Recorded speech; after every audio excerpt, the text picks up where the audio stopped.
똑같이 먹어도 덜 찌는 겁니다. 샐러드 먹으면 무조건 좋은 건 줄 알았는데 아니었던 거죠. 체질부터 바꾸셔야 돼요. 여러분 이런 말 들어보셨죠? 물만 마셔도 살이 찐다. 그냥 다이어트가 필요 없는 체질을 만드셔야 돼요. 스트레스 안 받고 관리할 수 있는 다이어트가 되는 거죠. 너 진짜 그렇게 먹는데 살이 안 쪄? 너가 나보다 잘 먹는데 너는 왜 말랐어? 아니 먹어도 살 안 찌는 건 그냥 유전인 건가? 체질인 건가? 나 진짜 너처럼 먹는데 이렇게 뼈 마른 애 처음 봤어. 안녕하세요, 체린입니다. 사실 제가 조금 욕먹을 거 각오하고 말하자면은 저는 진짜 많이 먹는데 살이 안 찌는 체질이에요. 조금 재수없는 소리일 수도 있을 것 같은데 항상 제 친구들이 나는 너 진짜 마른 거 보고 진짜 잘 안 먹을 줄 알았다 이러는데 제가 생각보다 되게 잘 먹거든요. 그래서 밥을 같이 먹다 보면은 너처럼 계속 그렇게 먹고 막 간식도 먹고 막 계속 밥도 많이 먹고 오히려 막 친구들 거 뺏어 먹고 그러는데 혼자서 어떻게 그렇게 살이 안 찌냐고 뭐 운동을 많이 하는 거냐 뭐 유전이 그런 거냐 체질이 그런 거냐 비법이 있냐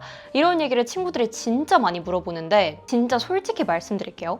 저는 많이 먹어도 잘 안 찌는 체질인 것 같아요. 근데 여러분 이 체질이라는 것도 노력으로 어느 정도 바꿀 수 있다는 거 아세요? 그냥 다이어트가 필요 없는 체질을 만드셔야 돼요. 저는 살면서 45kg, 46kg대를 넘긴 적이 없거든요. 근데 저 진짜 잘 먹어요. 그래서 오늘은 이 살 안 찌는 체질 만드는 법, 이 이야기를 해보려고 합니다. 사람마다 몸이 다르기 때문에 뭐 100% 모두가 저 같은 체질이 될 수 있다, 살 안 찐다, 이걸 장담하는 거는 완전 사기겠죠? 그런 사기를 치려는 게 아니라 먹는데 살이 안 찌는 체질이 되기 위해서 이 정도까지 노력은 해봤는가? 이걸 좀 되돌아볼 수 있는 영상이 되었으면 좋겠다라는 취지에서 만든다는 점 말씀드리고요. 당연히 이것들을 다 한다고 100% 체질이 저처럼 변할 수 있는 건 아니지만 저는 이런 것까지도 체질을 바꾸기 위해서 이런 살 안 찌는 체질을 만들기 위해서 신경을 쓰고 있으니까 여러분들도 이것들 중 내가 실천하지 않는 것들이 있으면 꼭 실천해 보셨으면 좋겠어요. 진짜 다이어트하기 영상 보면은 뭐 많이 안 먹기, 운동하기, 많이 움직이기, 물 많이 마시기 이런 거 나오는데 그런 거 말고 애초에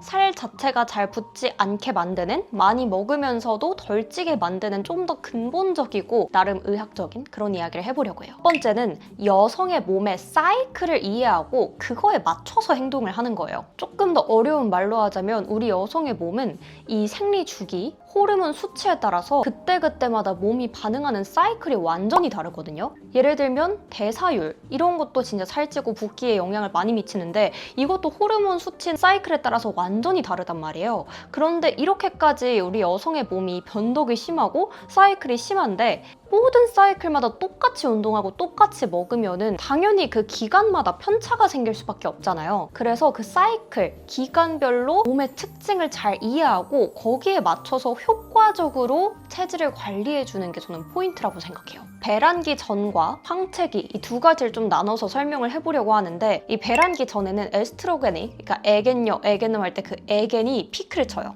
이때는 근력 성장이 진짜 잘 되는 시기라서 운동을 똑같이 하더라도 평소보다 10에서 20% 정도 조금 더 고강도의 더 무거운 무게를 치는 그런 웨이트 같은 고강도 트레이닝을 추천드려요. 반면에 황체기, 이때는 프로게스테론이라는 게 상승을 하는데 이거 뭐 전문 용어가 중요한 게 아니라 이때 어떻게 대처를 해야 되냐면 심박수가 되게 평소보다 높게 올라가고 체온도 좀 뜨거워지거든요. 그럼 이때 앞에 그 배란기 때처럼 막 고강도 운동하는 게 그렇게 좋지가 않아요. 또 인슐린 민감도라는 건 또 떨어지거든요. 이때는 고강도가 아니라 저강도인데 장시간인 유산소 있죠. 예를 들면 뭐 요가, 필라테스, 스트레칭 뭐 이런 류의 것들, 그러니까 웨이트 같이 무게를 빡세게 치면서 막 땀 뻘뻘 흘리는 그런 류의 운동 말고 이런 것들을 해주면 지방 연소에 그러니까 살을 빼는데 더 효과적입니다. 그리고 생리전 붓기 요것도 신경을 써줘야 되는데 이 생리전 붓기는 살이 아니죠. 황체기 때 많이 나온다고 했던 프로게스테론 요게 수분을 잡고 있는 기능을 해요. 그래서 몸에 수분이 많으니까 좀 더 부어 보이고 그렇게 되는 거예요. 근데 이때 살이 많이 쪘다, 부어 보인다고 굶어버리면 오히려 건강에 안 좋습니다. 굶지 말고 지방 연소에 효과적인 그러니까 오랜 시간 걷기 이런 것들 있죠. 그런 거를 이 시간대 해주면서 심박수도 우리 이제 어플 통해 볼 수 있잖아요. 그걸 130 정도로 유지해주는 정도만 해줘도 이 기간 동안 가장 효과적인 방법으로 운동을 해서 체질을 바꿀 수 있습니다. 우리 여성의 몸은 남성의 몸과 다르기 때문에 언제 어떤 시기에 어떤 운동을 하고 어느 정도 강도의 운동을 하는 게 우리 살 빼고 지방을 연소하는 데 효과적인지 우리 건강의 사이클에 맞는지 이런 이런 것들을 이해해주는 게 중요한 것 같아요. 그래서 저는 헬스도 하고 뭐 필라테스도 하고 그러는데 그때마다 사이클 주기를 고려해서 하려는 것 같아요. 예를 들면 어떤 날에는 헬스를 하고 와가지고 막 에너지가 솟고 더 힘이 나서 아침에 운동하니까 저녁까지 더 에너지가 남는 반면에 어떤 날에는 아침에 빡세게 헬스를 하고 왔는데 오히려 하루 종일 피곤하고 더 힘이 없고 그럴 때가 있거든요. 처음엔 그 이유를 몰랐는데 이런 숨은 뜻이 숨겨져 있더라고요. 이런 것들도 다 여성의 몸의 변화에 맞춰서 행동하는 거기 때문에 단순히 살을 빼고 붓기를 관리하는 것뿐만 아니라 내 몸의 건강과 이 생활적인 피로감에서 벗어나는 걸 위해서도 이 리듬은 꼭 알아주시는 게 맞습니다. 두 번째는 장내 미생물, 요거 관리하는 건데요. 여러분 이런 말 들어보셨죠? 물만 마셔도 살이 찐다. 이게 그냥 말이 아니라 진짜 그렇게 느껴질 때가 있잖아요. 나 진짜 먹은 게 물밖에 없는데 왜 이렇게 붓고 살이 찌는 것 같지? 근데 이게 다 의학적으로 이유가 있어요. 비만균과 같은 유해균이 많은 상태일 때 이렇게 물만 마시는데도 몸이 자꾸 붓고 살이 찌는 느낌을 받게 됩니다. 그러니까 우리가 다이어트하면 흔히 위장을 줄여야 된다, 위가 작아졌다 이러잖아요. 근데 저는 그것보다도 똑같이 먹더라도 장내 유산균의 생태계가 어떻게 편성이 되어 있는지 그걸 좀 관리하는 게 더 효율적이라고 봅니다. 스트레스 안 받고 관리할 수 있는 다이어트가 되는 거죠. 좀 의학적인 내용인데 제가 엄청 쉽게 풀어서 설명해 드려볼게요. 이게 이름이 조금 어려운데 이름만 어려워요. 우리 장내에 엄청 안 좋은 우리의 다이어트와 붓기에 대한 악마인 균이 살고 있는데 그 이름이 좀 복잡한 퍼미큐테스라는 애거든요. 얘가 많으면 에너지를 과도하게 흡수해서 다 지방이 되는 거예요. 이 균이 많으면 남들이랑 똑같이 먹어도 더 살이 많이 찌는 체질이 되는 거고요. 이 균이 적고 관리가 잘 돼 있으면 똑같이 먹어도 살이 안 찌는 체질이 되는 거죠. 그래서 이 비만균을 최대한 줄이는 게 중요한데 줄이는 방법이 여러 가지 관점이 있겠죠. 일단 이거 자체를 없애기 위한, 최대한 안 키우기 위한 방법은 얘네가 좋아하는 걸 안 먹는 거예요. 그게 대표적으로 우리가 알고 있는 설탕, 액상과당, 가공식품 이런 애들이죠. 근데 얘네 끊기 어렵잖아요. 저도 어렵거든요. 그럼 두 번째 방법이 있어요. 날씬균을 키우는 건데 날씬균, 그러니까 이 안 좋은 어쩌고 저쩌고 퍼미 어쩌고 균, 걔랑 싸울 수 있는 반대편에 있는 착한 균, 날씬균을 키우는 거죠. 근데 그것들이 제가 맛이 없으면 잘 안 먹겠죠. 근데 맛있는 것들 중에 있어요. 딸기, 블루베리 이런 베리류, 그리고 카카오 함량이 높은 다크 초콜릿도 포함돼요. 그리고 제가 정말 좋아하는 녹차, 이것도 다 우리가 착한 균을 만들어주는데 도움이 되는, 날씬균을 만들어주는데 도움이 되는 애들이에요. 얘네가 많으면은 장벽이 튼튼해지고 독소 침투를 막을 수 있어요. 이것들을 많이 먹어주면은 얘네가 알아서 잘 침투를 해서 알아서 번식해서 잘 빠지는 체질을 만들어주거든요. 그래서 저는 딸기, 녹차 이런 걸 진짜 많이 먹으려고. 그래서 우리가 막 붓기 뺄 때 녹차 먹어라 이런 것도 이게 포함된다고 보시면 됩니다. 세 번째, 먹는 순서 조절해서 인슐린 감수성을 조절하는 건데요. 사실 저는 제 친구들이랑 먹으면은 똑같이 많이 먹거나 제가 더 많이 먹거든요. 근데 저는 먹는 순서 이거를 진짜 열심히 조절합니다. 뭘 먹는지를 조절하는 게 아니라 어차피 한 번 사는 인생 다 먹을 건데 무엇을 먼저 먹을 것인가, 이거를 진짜 신경을 많이 쓰는 편인 것 같아요. 특히 뭘 먹느냐보다 어떻게 혈당 스파이크를 덜 나게 할 것인가, 내 삶의 피로도도 줄여주고 뭐 살찌고 붓기 빼고 이거에도 완전 직방인 방법이거든요. 그래서 이거 어떻게 하냐, 식사 전에 채소, 야채 이런 것들을 먹으면은 똑같이 탄수화물을 먹고 몸에 안 좋은 혈당 스파이크 나는 음식들을 먹어도 그 흡수 속도 자체가 느려져요. 그런데 막 밖에서 밥 먹을 때도 있고 맨날 채소를 이렇게 막 싸들고 다니기가 쉽지 않잖아요. 근데 저는 이 방법을 사용해요. 바로 콩물을 먹는 거예요. 이거 광고 절대 아니고요. 제 돈 재산이고 저는 진짜 콩물을 박스째 시켜서 이 박스를 다 비울 때까지 먹고 이번에 또 새로운 박스를 엄청 크게 시켰거든요. 그만큼 제 예전 브이로그 막 쇼츠부터 제가 맨날 콩물 먹는 거 보신 분들 많을 텐데 막 야채 같은 거 이렇게 맨날 따로 담아서 다니기 힘든데 콩물 같은 이렇게 팩 같은 걸로 가지고 다닐 수가 있어요. 그래서 저는 가방에 맨날 콩물을 2개씩 넣어 다니고 제 차에도 콩물을 두고 매일 아침에 내려가면서 이렇게 잠 끼면서 콩물 들고 내려가요.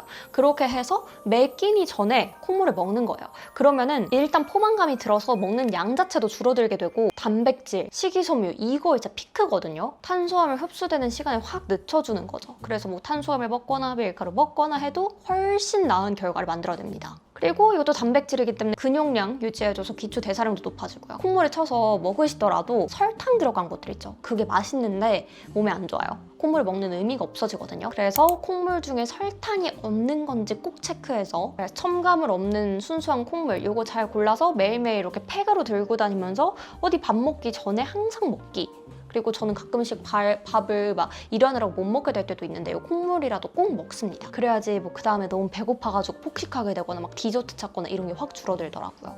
그리고 더 중요한 거, 저 운동 매일 안 하거든요. 근데 솔직히 저는 운동 1시간 하는 것보다 식후 10분 뒤에 약간 집안일 하거나 산책하거나 이런 것들 있죠. 그게 더 중요하다라고 보거든요. 왜냐면 인슐린 조절이 잘 되니까. 그리고 혈당이 확 안정화가 되는 거죠. 제가 예전에 그 혈당 관리하려고 이 혈당 이렇게 연속 혈당 측정기 그것도 이렇게 맨날 쟀었거든요. 근데 확실히 똑같은 엽떡을 먹더라도 끝나고 나서 내가 어떻게 행동하는지, 침대에 누워 있는지, 뭐 갑자기 이렇게 앉아서 일을 하거나 핸드폰을 보는지, 그거랑 집안일이라도 하는지 막 이런 거랑 진짜 달라요. 그래서 저는 뭘 먹으면은 꼭 샤워를 하거나 뭐 설거지를 하거나, 설거지도 그냥 하는 게 아니라 이 발 뒤꿈치라도 이렇게 들었다 놨다 하는 거예요. 그런 거라도 하려고 노력을 하고 최대한 산책하려고 노력하고, 그래서 내가 밥을 먹은 뒤에 무언가 움직일 수 있는 일들을 배치해 두려고 노력하는 게 완전 습관이 됐어요. 그래서 밥 먹고 나서 어떻게 대처하는지, 그게 내가 누워 있다가 3시간 뒤에 헬스장 가는 것보다 더 중요하다. 그리고 4번째, 운동을 안 해도 살이 안 찌는, 덜 찌는 저 같은 사람이 있어요. 저도 뭐 운동을 열심히 하려고는 하지만 그렇게 자주 하진 않거든요. 근데 이게 교감, 부교감 신경의 전환이 빨라서라고 하거든요. 그래서 살이 안 찌는 거래요. 우리 몸에는 지방을 태우는 갈색 지방이라는 게 있거든요. 근데 이게 샤워하고 마지막에 30초 정도만 찬물로 샤워해주는 거. 처음부터 계속 찬물 샤워할 필요도 없어. 춥고 힘들잖아요. 마지막 30초만 딱 이렇게 찬물 샤워해주는 게 생각보다 개운하고 갈색 지방을 깨워주는데 되게 도움이 많이 된대요. 그리고 너무 따뜻하게 유지하는 것보다는 실내 온도 살짝 차갑게 유지해주는 것도 갈색 지방에 도움이 됩니다. 그리고 마지막으로 잠 잘 자기인데요. 잠자는 게 뭐냐, 무슨 연관성이냐 하실 수 있는데 제가 진짜 잠을 많이 자고 잘 자요. 근데 이게 잠을 못 자면은 사람이 못생겨집니다.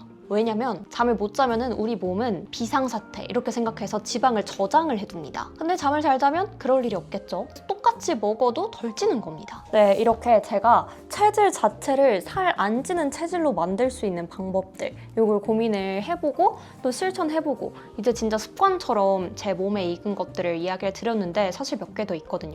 그래서 이 영상에 반응이 좋다면 뭐 2탄도 준비를 해보도록 하겠고요. 이것들을 다 실천해보지 않으시면 재수없다 하시지 마시고 좀 변화가 있으신지 또 댓글도 알려주시고 하면 좋을 것 같아요. 막 열심히 운동하고 덜 먹으면서 살을 빼는 것도 방법이지만 참는 것도 힘들고 지속 가능성이 떨어지잖아요. 저는 무슨 일을 하든 지속 가능성이 가장 중요하다고 생각하는데, 제가 말씀드린 방법대로 붓기 관리, 살 관리를 하시면은 뭐 이걸 한다고 해서 갑자기 내가 50kg였는데 40kg로 10kg가 쭉 빠져요, 이런 게 아니라 정말 지속 가능성 있게 꾸준히 그리고 건강하게 내 살과 붓기를 관리할 수 있는 방법이니까 좀 알아두고 실천해보고 적용해보고 그런 시간이 되셨으면 좋겠습니다. 도움이 된다면 이런 컨텐츠 많이 만들어 올게요. 그리고 제 채널에 이거 말고도 제가 아나운서가 될 수 있었던 그 변화 과정, 이 얼굴이 예뻐졌다 라는 소리를 듣기까지의 모든 노력들, 뻔하지 않은 꿀팁들로 담아놨으니까요. 오늘 영상이 재밌으셨다면 다른 영상도 구경해주시고 이 꿀팁 플레이리스트에 있습니다.